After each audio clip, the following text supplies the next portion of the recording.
کیونکہ ان کی نظر میں یہ دو چیزیں سیاست کے ساتھ میل نہیں کھاتی۔ البتہ سیاست کا جو معیار اہل بیت علیہم السلام کے پاس ہے وہ بالکل شرعی اور حقیقت پر مبنی ہے، کیونکہ اہل بیت علیہم السلام کی نظر میں سیاست ملکی امور کی نگرانی اور دین اسلام کی روشنی میں لوگوں کی مصلحت و مفاد پر مبنی امور کو انجام دینے کا نام ہے۔ چنانچہ جب ائمہ علیہم السلام کے پاس قدرت و اختیار ہوگا تو وہ اسی قسم کی ہی سیاست انجام دیں گے، مگر جب صورتحال اس کے برعکس ہوگی تو اس سلسلے میں تکلیف شرعی اور حکم الہی بھی اس کے برعکس ہوگا، کیونکہ کسی انسان پر حکم اس صورت میں لاگو ہوتا ہے کہ جب اس میں اس حکم کی بجاوری کی قدرت موجود ہو، اور جب انسان اس فعل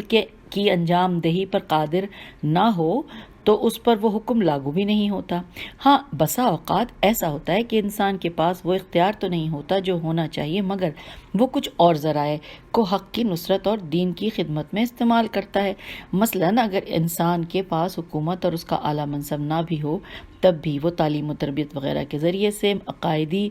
طاقت اور دینی ثقافت رکھنے والی ایک قوم تیار کر سکتا ہے، کیونکہ اگر انسان کے حکومت پر راج کرنے کی راہیں بند ہو جائیں تو قلوب و افکار پر حکومت کرنے کی راہیں تو ہمیشہ کھلی رہتی ہیں، اور تعلیم و تربیت کے ذریعے سے لوگوں کی سوچ کو بدلنا تو ممکن رہتا ہے، بالخصوص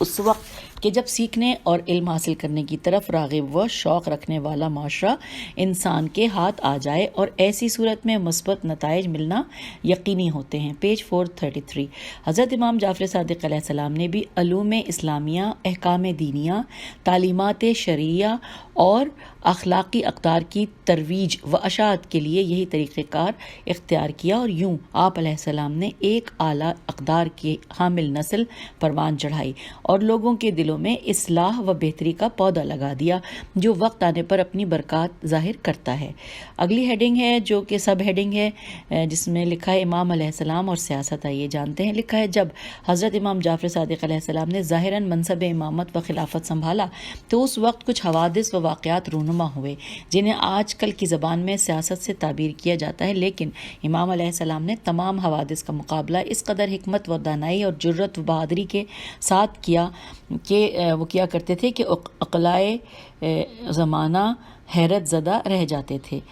اس زمانے میں حضرت امام جعفر صادق علیہ السلام کو ان خونی فتنوں کا سامنا تھا جو انہوں نے امویوں کی ظالمانہ حکومت کا تختہ الٹنے کے لیے کھڑے کیے ہوئے تھے۔ وہ اپنی زبانی کلامی حمایت کرنے والے بعض الویوں این لام واو یہ واو نون غنہ کے جھوٹے وعدوں سے دھوکہ کھا چکے تھے۔ وہ چاہتے تھے کہ جس طرح انہوں نے دھوکہ کھایا ہے اسی طرح امام علیہ السلام بھی دھوکے کا شکار ہو جائیں اور ان کے جھوٹے وعدوں کے چکروں میں آ جائیں۔ ان کی خواہش تھی کہ امام علیہ السلام ان کی مدد و معاونت کریں اور نتائج کی پرواہ کیے بغیر ان کے خونی فتنوں میں ان کا بھرپور ساتھ دیں۔ بعض الویوں نے دوسرے لوگوں کے ساتھ مل کر اجلاس منعقد کرنا شروع کر دیے تھے اور حکمت و تدبیر کے تمام تر تقاضوں کو نظر انداز کر دیا تھا، اس لیے ان کے انقلاب ضروری شرط سے خالی تھے، اور ایسا لگتا تھا کہ وہ اس بات سے بالکل جاہل تھے کہ ایک چلتے ہوئے نظام کو بدلنا کوئی آسان کام نہیں ہے، بالخصوص اس صورت میں کہ جب وہ نظام پوری زمین کے نصف حصے پر چل رہا ہو، اس کے امکانات وسیع ہوں اور اس کی اقدار اس کے ہر کنارے تک پھیلی ہوئی ہوں۔ جس نظام میں سروں کو کاٹا جاتا ہو، ہڈیوں کو پیسا جاتا ہو، روحوں کو نکالا جاتا ہو اور پیج 434 اور ہر طرح کی عزت و کرامت کو بے توقیری میں بدلا جاتا ہو، اور جس کی سرکشی اور موزوری کے آگے کوئی چیز بھی نہ رک سکتی ہو۔ اگلے پیراگراف میں لکھا ہے، ایسا لگتا تھا کہ وہ اس بات سے بالکل ہی بے خبر تھے کہ کسی کے آگے جانے پیش کرنا کوئی آسان کام نہیں ہے، کیونکہ جان کی محبت تو آخری دم تک انسان کے ساتھ ساتھ رہتی ہے۔ البتہ جب انسان کا خدا کی ذات پر ایمان مضبوط ہو تو وہ اپنی جان کی پرواہ نہیں کرتا۔ یہ تمام باتیں ان الویوں کے ذہنوں میں نہیں تھیں۔ وہ ایک طرف تو دیکھتے تھے اور دوسری طرف ان کا دھیان ہی نہیں جاتا تھا، مگر یہ حقائق صادق آل محمد علیہ السلام کے لیے بالکل واضح و روشن تھے، کیونکہ آپ علیہ السلام ہر چیز کے تمام پہلوؤں پر نظر رکھتے تھے اور ابتدا سے انتہا تک اور ظاہر سے باطن تک سارے امور کو اپنی توجہ کا مرکز بناتے تھے۔ مزید برآں آپ علیہ السلام کے اسلاف و بزرگان کی مظلومیت اور لوگوں کے ان کو اپنی خیانت کا نشانہ بنانے کی تاریخ بھی آپ علیہ السلام کے سامنے تھی۔ آپ علیہ السلام کے جد اکبر امیر المومنین حضرت علی علیہ السلام کے ساتھ زیادتی و خیانت کی گئی تھی۔ پھر لوگوں نے آپ علیہ السلام کے جد بزرگوار امام حسین علیہ السلام کے بھائی حضرت امام حسن علیہ السلام کو اپنے ظلم و ناانصافی کا نشانہ بنایا۔ پھر خود امام علیہ السلام سے جو ظلم و بددیانتی کی گئی اسے جان کر روح انسانیت تڑپ کر رہ جاتی ہے۔ اگلے پیراگراف میں لکھا ہے کہ آن جناب کے بعد حضرت امام علی زین العابدین اور حضرت امام محمد باقر علیہ السلام کی مظلومیت بھی ابھی اپنی انتہا کو پہنچی ہوئی تھی۔ امام جعفر صادق علیہ السلام نے ان دونوں بزرگواروں کا زمانہ اپنی آنکھوں سے دیکھا تھا، اور یہ دونوں امام کربلا جیسے عظیم واقعے کے عینی شاہد تھے، اور لامحالہ آپ علیہ السلام نے ان دونوں ہستیوں سے اس خون آشام اور جانکاہ واقعے کی دل دہلانے والی داستانیں بھی سنی ہوں گی۔ بنابراین جب ایک انسان تاریخ کی اتنی زیادہ بصیرت رکھتا ہو اور اس کے تمام حقائق اس کے سامنے کھلی ہوئی کتاب کی مثل ہوں، اور اس سے بڑھ کر یہ کہ وہ علم امامت اور مواریث انبیاء کا وارث بھی ہو، تو وہ کیوں کر ایسے لوگوں کے دھوکے میں آ سکتا ہے؟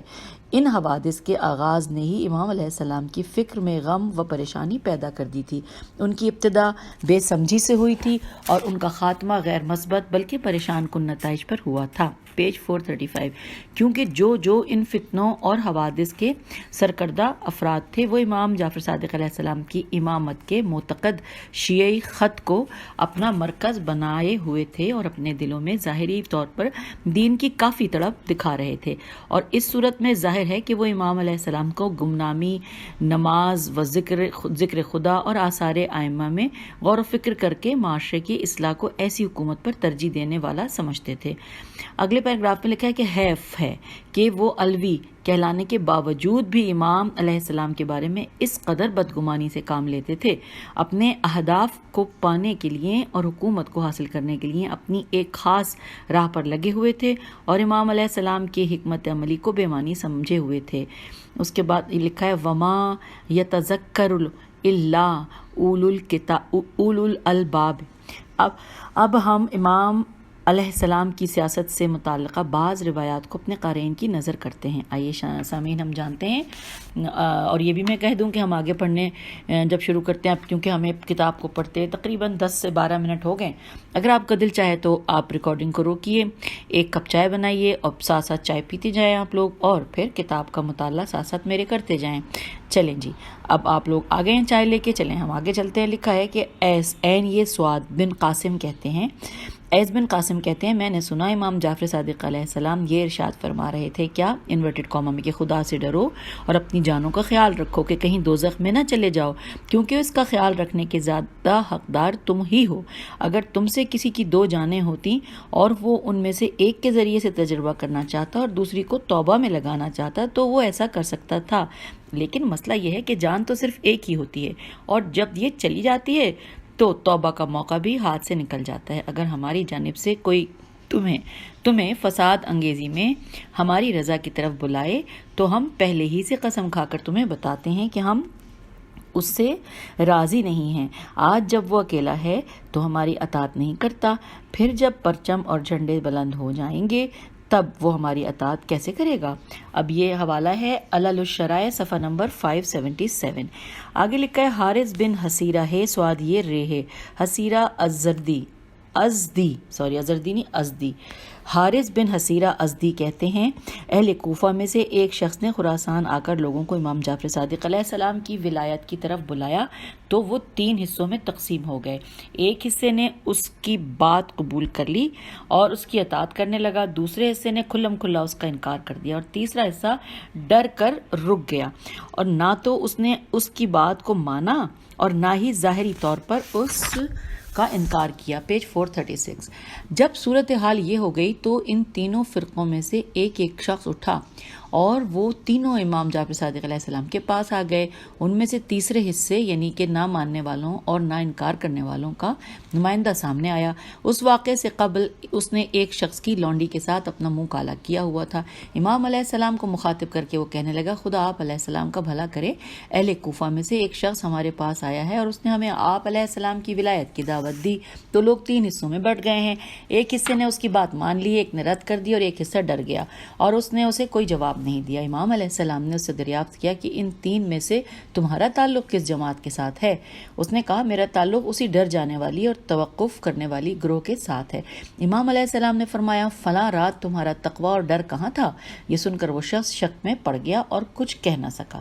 آگے لکھا ہے کہ عبدالحمید بن ابی دیلم کہتے ہیں کہ میں حضرت امام جعفر صادق علیہ السلام کے پاس موجود تھا کہ آپ علیہ السلام کو عبدالسلام بن عبد الرحمن بن نعیم، فیض بن مختار اور سلیمان بن خالد کا خط موصول ہوا۔ اس میں درج تھا کہ کوفے میں غارت گری کو نہیں روکا جا سکتا اور اگر آپ ہمیں اس کی حکومت پر قبضہ جمانے کا حکم دے دیں تو ہم ایسا کر لیں گے۔ امام علیہ السلام نے ان کا خط پڑھا تو پڑھ کر پھینک دیا، پھر فرمایا کہ میں ان لوگوں کا امام نہیں ہوں، جان لو کہ ان کا پیشوا سفیانی ہے۔ اور یہ حوالہ ہے کتاب رجال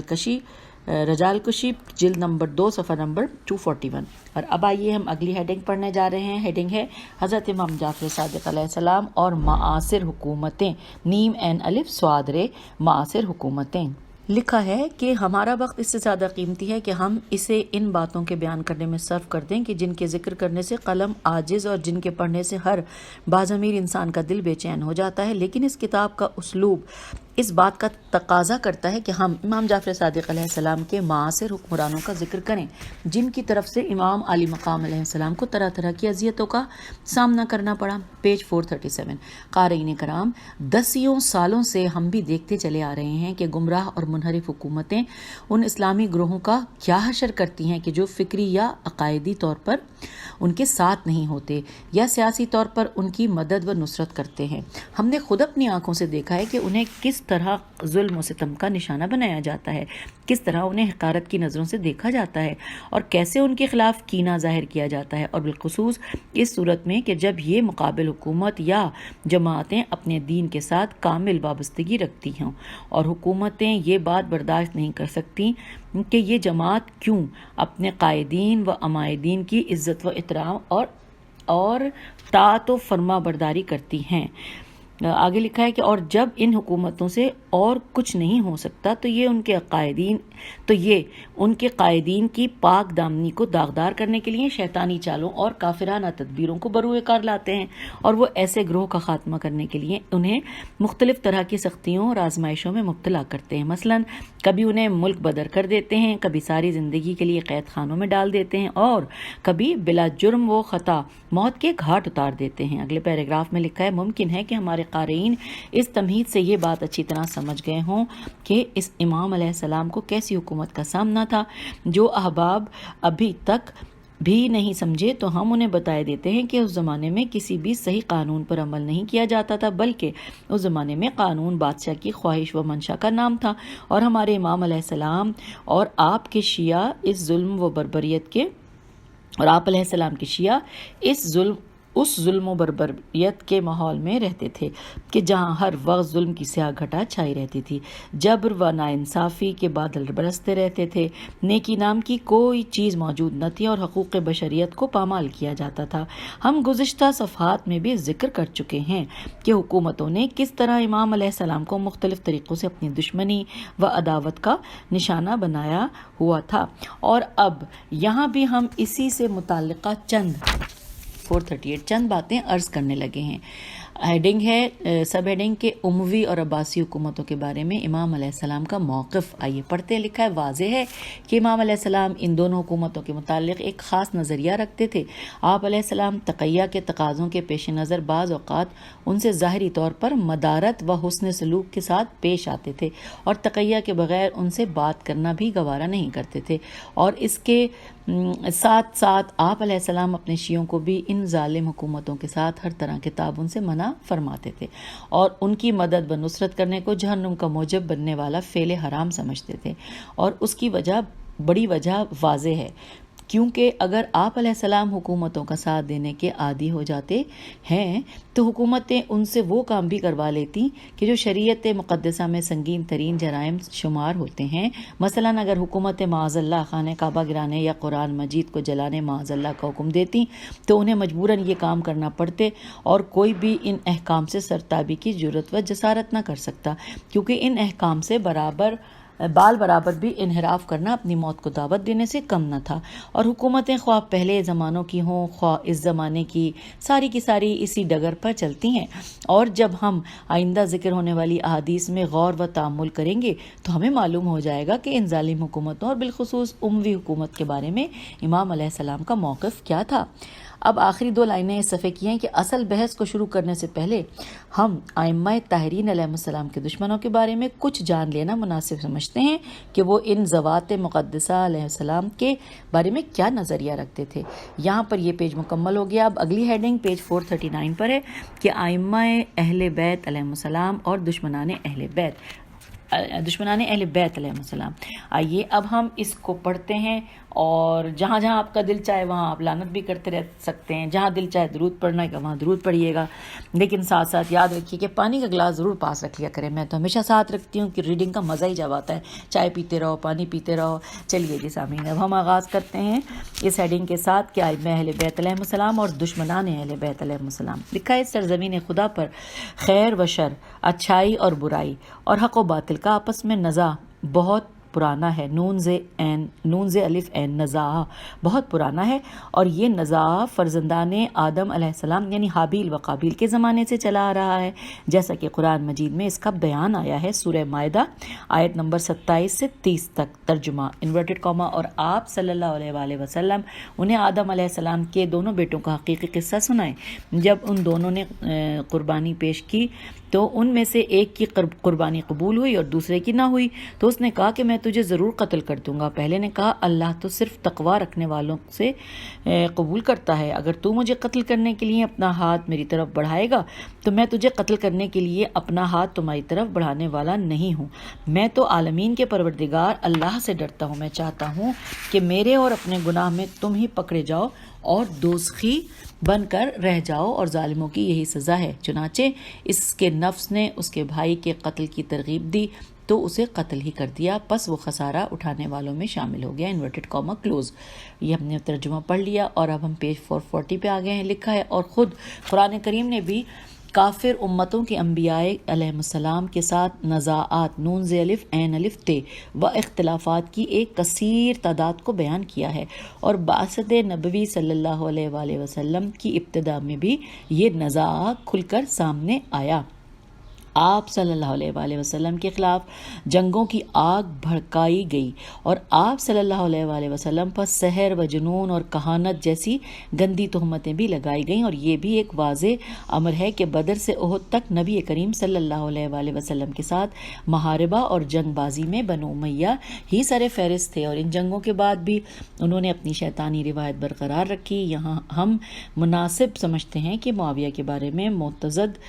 میم عین تے زواد دال معتزد عباسی کی کتاب کا کچھ حصہ اپنے محترم قارئین کے سامنے پیش کریں، تاکہ اس سے ہمارے مقصد کی مزید وضاحت ہو جائے اور لوگوں کو معلوم ہو جائے کہ بنو امیہ نبی کریم صلی اللہ علیہ وآلہ وسلم اور آپ صلی اللہ علیہ وآلہ وسلم کی اطرت طاہرہ کے بارے میں کیسا نظریہ رکھتے تھے۔ اب آگے سب ہیڈنگ ہے معتزد عباسی کی کتاب، آئیے پڑھتے ہیں۔ لکھا ہے تاریخ طبری میں آیا ہے کہ 284 ہجری میں ایک عباسی حکمران معتزد باللہ نے ممبروں پر معاویہ بن سفیان پر لعن طعن کرانے کا سلسلہ شروع کرانا چاہا، اور اس نے اس کے متعلق ایک کتاب لکھنے کا حکم صادر کیا تاکہ اس کتاب کو لوگوں کے سامنے پڑھا جائے۔ اس پر عبید اللہ بن سلیمان نے اسے لوگوں کے منتشر ہو جانے اور ایک بڑا فتنہ کھڑا ہو جانے کا خوف دلایا، مگر اس نے اس کی باتوں پر ذرا بھی توجہ نہ کی، اور جو کچھ ٹھان رکھا تھا اسے انجام دے کر ہی دم لیا۔ مورخ تبری نے اس کتاب کو تفصیل کے ساتھ اپنی تاریخ میں مکمل طور پر نقل کیا ہے۔ ہم یہاں پر اس کا ایک جامع سا خلاصہ اور اہم نکات اپنے قارئین کی نظر کرتے ہیں۔ لکھا ہے پہلے اس نے خداوند سبحان کی حمد و ثنا بیان کی، پھر محمد صلی اللہ علیہ وآلہ وسلم و آل محمد علیہ السلام پر درود پڑھا، پھر اس نے رسول اللہ صلی اللہ علیہ وآلہ وسلم کی تبلیغ رسالت اور اپنی امت کی خیر خواہی کو ذکر کیا، پھر آپ صلی اللہ علیہ وآلہ وسلم کے اہل بیت علیہم السلام کا ذکر خیر کرتے ہوئے کہا، پیج 441، پس خداوند عالم نے انہیں وہ اہل بیت علیہم السلام رحمت اور اہل بیت علیہم السلام نے دین قرار دیا جن سے اس نے ہر طرح کی گندگی اور پلیدگی کو دور رکھا اور انہیں اس طرح پاک کیا جس طرح پاک کرنے کا حق ہے۔ وہ حکمت کے معدن اور نبوت کے وارث اور خلافت پیغمبر کا صحیح ترین مقام ہے۔ اس نے لوگوں پر ان کی بزرگی کا اعتراف واجب کیا اور ان کی اطاعت و فرما برداری کو لازم قرار دیا، مگر سوء قسمت کے آپ صلی اللہ علیہ وآلہ وسلم کے خاندان ہی بہت سے افراد نے آپ صلی اللہ علیہ وآلہ وسلم کے ساتھ بغض و بیر، کینہ و عداوت اور تکذیب و تکفیر کا اظہار کیا۔ آپ صلی اللہ علیہ وآلہ وسلم کے ساتھ جنگیں لڑیں اور آپ صلی اللہ علیہ وآلہ وسلم کو طرح طرح کے مصائب و آلام سے دوچار کیا۔ سامعین آپ دیکھ رہے ہیں نا، بس میں نے آپ سے جو کہا تھا نا وہ آپ کرتے جائیں۔ چلیے آگے پڑھتے ہیں۔ لکھا ہے رسول اللہ صلی اللہ علیہ وآلہ وسلم کی عداوت و مخالفت میں سب سے سخت اور جنگوں میں پہل کرنے والا ابو سفیان بن حرب تھا، حرب۔ یہ اپنے ساتھیوں کی مدد سے آپ صلی اللہ علیہ وآلہ وسلم کو ایذا پہنچاتا تھا۔ یہ اس اموی خاندان کا راس رے الف اور الف پہ حمزہ ہے راس و رئیس تھا کہ جن پر قرآن اور زبان پیغمبر صلی اللہ علیہ وآلہ وسلم سے لعنت وارد ہوئی ہے۔ چنانچہ خداوند عالم نے ان کے دلوں میں چھپی ہوئی اسلام دشمنی کی وجہ سے قرآن میں چند ایک مقامات پر ان پر لعنت کی اور نبی کریم صلی اللہ علیہ وآلہ وسلم نے بھی بعض مقامات پر ان پر لعنت کی۔ سامعین آپ بھی لعنت کر لیجئے۔ آئیے آگے چلتے ہیں۔ پس آپ صلی اللہ علیہ وآلہ وسلم نے ان کے شیطانی مکر و فریب کا ڈٹ کر مقابلہ کیا اور اپنی ضرب حق کے ذریعے اسے مغلوب اور مقہور کیا۔ تو اس نے اپنے باطن میں کفر کو چھپا کر ظاہراً کلمہ اسلام پڑھ لیا، مگر رسالت مآب صلی اللہ علیہ وآلہ وسلم نے اس کی شناخت و پہچان کے لیے اسے مؤلفۃ القلوب قرار دیا اور ان کے باطنی کفر پر مطلع ہونے کے باوجود بھی ان پر حجت تمام کرنے کی خاطر ان کے ظاہری اسلام کو قبول کر لیا۔ آگے لکھا کہ جن جن مقامات پر خداوند عالم نے اپنے نبی کریم صلی اللہ علیہ وآلہ وسلم کی زبانی ان پر لعنت کروائی اور اسے اپنی کتاب میں نازل کیا، ان میں سے ایک مقام یہ ہے، سورہ بنی اسرائیل آیت نمبر 60، ترجمہ انورٹڈ کاما، اور وہ درخت جسے قرآن میں ملعون ٹھہرایا گیا ہے اسے ہم نے صرف لوگوں کی آزمائش قرار دیا ہے اور ہم انہیں ڈراتے ہیں، مگر یہ تو ان بڑی سرکشی میں اضافے کا سبب بنتا ہے، انورٹڈ کاما کلوز۔ پیج 442 پہ آ گئے ہیں۔ پھر لکھا ہے اگلے پیراگراف میں کہ ایک دفعہ رسول خدا صلی اللہ علیہ وآلہ وسلم نے اسے یعنی سفیان کو گدھے پر سوار دیکھا۔ معاویہ اس کی رسی سے اسے کھینچ رہا تھا اور معاویہ کا بیٹا یزید اسے ہانک رہا تھا۔ تو آپ صلی اللہ علیہ وآلہ وسلم نے فرمایا کہ گدھے کی رسی کو کھینچنے والے سوار اور اسے ہانکنے والے تینوں پر خدا کی لعنت ہو۔ راوی نقل کرتے ہیں کہ ابو سفیان نے کہا کہ اے بنی عبد مناف، اسے انڈے کی مانند نگل جاؤ، یہاں نہ کوئی جنت ہے اور نہ ہی کوئی جہنم، اور یہ بالکل واضح کفر ہے۔ ایسے کافروں پر خدا کی لعنت اسی طرح ہوتی ہے کہ جس طرح بنی اسرائیل پر ان کی نافرمانی اور زیادتی کے سبب حضرت داؤد علیہ السلام اور حضرت عیسیٰ علیہ السلام کی زبانی لعنت کی گئی تھی۔ اگلے پیراگراف میں لکھا ہے کہ اس سے راویوں نے یہ بھی نقل کیا ہے کہ اس کی بینائی چلے جانے کے بعد اس نے احد کے راستے پر کھڑے ہو کر اپنے کمانڈر سے کہا تھا کہ ہم یہاں سے حضرت محمد صلی اللہ علیہ وآلہ وسلم اور ان کے اصحاب کو انورٹڈ کاما میں ہے کہ ہم نے یہاں سے حضرت محمد صلی اللہ علیہ وآلہ وسلم اور ان کے اصحاب کو بھگایا تھا، انورٹڈ کاما کلوز۔ پھر آگے لکھا ہے کہ ایک دفعہ نبی اکرم صلی اللہ علیہ وآلہ وسلم نے ایک خواب دیکھا تو آپ صلی اللہ علیہ وآلہ وسلم پریشان ہو گئے۔ اس پر اللہ تعالیٰ نے یہ آیت نازل فرمائی جو کہ سورہ بنی اسرائیل کی آیت نمبر 60 ہے، ترجمہ انورٹڈ کاما، کہ اور جو خواب ہم نے آپ صلی اللہ علیہ وآلہ وسلم کو دکھلایا ہے اور وہ درخت جسے قرآن میں ملعون ٹھہرایا گیا ہے اسے ہم نے صرف لوگوں کی آزمائش قرار دیا ہے، انورٹڈ کاما کلوز۔ آگے لکھا ہے مفسرین نے ذکر کیا ہے کہ اس خواب میں آپ صلی اللہ علیہ وآلہ وسلم نے بنی امیہ کو اپنے ممبر پر کودتے ہوئے دیکھا تھا۔ اسی گھرانے کے ایک فرد حکم بن آس عین الف صاد کو رسول خدا صلی اللہ علیہ وآلہ وسلم نے دور دھتکار دیا تھا اور رسول خدا صلی اللہ علیہ وآلہ وسلم کی بد دعا کی وجہ سے ایک باقی رہ جانے والی نشانی اس کے ساتھ لگا دی تھی، وہ جب بھی اسے دیکھتا تھا بے چین ہو جاتا تھا۔ پھر لکھا ہے کہ پھر آپ صلی اللہ علیہ وآلہ وسلم نے اس سے فرمایا کہ انورٹڈ کاما تو ایسا ہی رہے گا جیسا اب ہے، انورٹڈ کاما کلوز۔ اب ہم آ گئے ہیں پیج 443 پر۔ ہاں جی، تو ہم نے کیا کہا کہ رسول اللہ نے کہا تو ایسا ہی رہے گا جیسا اب ہے، تو پھر وہ ساری زندگی اسی حالت میں رہا۔ تو اچھا جی، اسی اموی خاندان کی حکومت کی مذمت میں خدا بند عالم نے سورہ قدر کی یہ آیت نازل فرمائی، آیت نمبر 3، کہ لیلۃ القدر خیر من الف شہر۔ ایک دفعہ رسول خدا صلی اللہ علیہ وآلہ وسلم نے معاویہ کو کچھ لکھنے کے لیے بھیجا، تو وہ آپ صلی اللہ علیہ وآلہ وسلم کے حکم کی پرواہ کیے بغیر کھانا کھانے میں مصروف رہا۔ اس پر نبی کریم صلی اللہ علیہ وآلہ وسلم نے ارشاد فرمایا، خدا اس کا پیٹ کبھی نہ بھرے۔ تو اگلے پیراگراف میں لکھا ہے کہ چنانچہ رسول اللہ صلی اللہ علیہ وآلہ وسلم کی بد دعا کا ایسا اثر ہوا کہ کبھی اس کا پیٹ نہ بھرا، اور وہ خود بھی یہی کہتا تھا کہ خدا کی قسم میں کھاتے کھاتے تھک جاتا ہوں مگر میرا پیٹ نہیں بھرتا۔ ایک دفعہ رسول اللہ صلی اللہ علیہ وآلہ وسلم نے ارشاد فرمایا، انورٹڈ کاما، کہ اس گھاٹی سے ایک ایسا شخص نمودار ہوگا جو ہوگا میری امت سے مگر وہ میرے دین پر محشور نہیں ہوگا، انورٹڈ کاما کلوز۔ لکھا ہے کچھ دیر بعد وہاں سے معاویہ نمودار ہوا۔ ایک مقام پر آپ صلی اللہ علیہ وآلہ وسلم نے ارشاد فرمایا، انورٹڈ کاما، کہ جب تم معاویہ کو میرے ممبر پر دیکھو تو اسے قتل کر دینا، انورٹڈ کاما کلوز۔ اس کے بعد لکھا ہے کہ ایک مرفوع میمرے فیوا این حدیث میں آیا ہے کہ نبی کریم صلی اللہ علیہ وآلہ وسلم نے ارشاد فرمایا کہ بے شک معاویہ جہنم کے نچلے ترین طبقے میں آگ کے ایک تابوت میں بند ہے، اور یہ ندا دیتا ہے کیا، انورٹڈ کاما، کہ اے حنان و منان، میں اب تو توبہ کرتا ہوں، اس سے پہلے میں نے نافرمانی کی اور میں فسادیوں میں سے تھا، انورٹڈ کاما کلوز۔ تو سامعین، ہم نے یہ پیج نمبر 443 تو مکمل کر ہی لیا، سلسلہ تو ابھی چل رہا ہے، اور ایسا کرتے ہیں کہ ابھی ہم یہاں روک دیتے ہیں، پھر ہم اگلی آڈیو میں پڑھیں گے اور تھوڑا سا پیچھے سے بھی کیچ کر لیں گے، تو پھر وہ تسلسل قائم ہو جائے گا، کیونکہ یہاں پہ کوئی اگلی نئی ہیڈنگ نہیں نظر آ رہی۔ اچھا جی، خدا حافظ، فی امان اللہ۔ اس آڈیو سے اجازت، لیکن اگلی آڈیو سننے کے لیے بٹن پریس کر دیجئے۔ خدا حافظ، فی امان اللہ۔